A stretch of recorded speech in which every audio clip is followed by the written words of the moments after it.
রূপার সামনেই তার দাসী তার বিরুদ্ধে বাজে কথা বলছিল। রূপা হেসে বলল, আমাকে নিয়ে বাজে কথা বলিস, তোর দাঁত এক্ষুনি ঝরে পড়বে। কথাটা বলার সাথে সাথেই দাসী মাটিতে লুটিয়ে পড়ে, আর সত্যিই তার দাঁত পড়ে যায়। এটা দেখে অন্য দাসীরাও দৌড়ে পালায়। তারা ভাবতেই পারেনি রূপার কথা এভাবে সত্যি হয়ে যাবে। আসলে রূপা ছিল একজন গ্যাং লিডার। একদিন হঠাৎ করেই স্বপ্নে সে এক নতুন দুনিয়ায় ঢুকে পড়েছে। এই দুনিয়ায় মজার দিকটা হলো তার বলা প্রায় সব কথাই সত্য হয়ে যায়। কেউ তাকে উস্কে দিলে সে বলা মাত্রই সে ব্যক্তি শাস্তি পেয়ে যায়। এমন সময় একজন দাসী তাকে জানায় রূপার স্বামী বাড়ি ফিরে এসেছে। বাস্তবে রূপা তো তার স্বামীকে দেখেইনি কোনোদিন, বিয়েই হয়নি তার। সে তাড়াতাড়ি ছুটে যায় দেখার জন্য। ও মা, দেখতে তো বেশ সুন্দর। কিন্তু ঘরে ঢুকেই তার স্বামী আরমান বলে সে নাকি ডিভোর্স চায়। সে প্রমাণ পেয়েছে রূপা নাকি অ্যাক্সিডেন্ট করিয়ে আরমানকে মেরে ফেলতে চেয়েছিল। রূপা তো শুনে অবাক। এত সুন্দর স্বামী থাকলে সে এমন কাজ করতোই না। তালাক দিলে আরমান তাকে $10 মিলিয়ন দেবে বলে লোভ দেখায়। রূপা মনে মনে বিরক্ত হয়। আরে, শহরের এত বড় ধনী দিচ্ছে মাত্র $10 মিলিয়ন।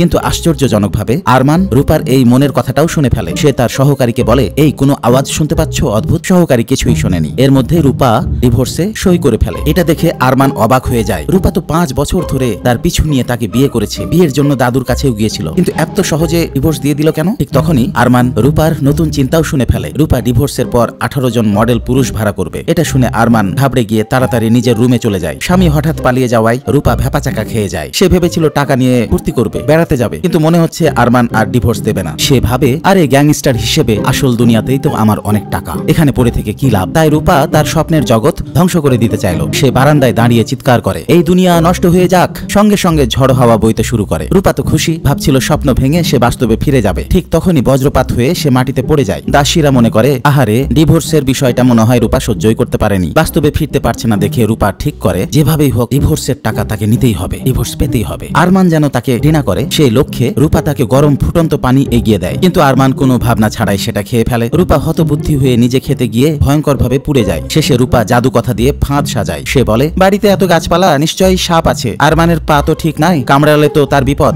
সঙ্গে সঙ্গে একটা সাপ হাজির হয়, কিন্তু সেটা আরমানকে নয়, রূপাকেই কামড়াতে আসে। ভয় পেয়ে রূপা সাপটা ছুঁড়ে ফেলে আর আতঙ্কে অজ্ঞান হয়ে যায়। বন্ধুরা, আমার গল্পের নায়ক নায়িকার নাম তোমার নামে সাজাবো। কমেন্টে নাম জানাও, এভাবেই কোনো ভিডিওতে চলে আসবে তোমাদের নাম।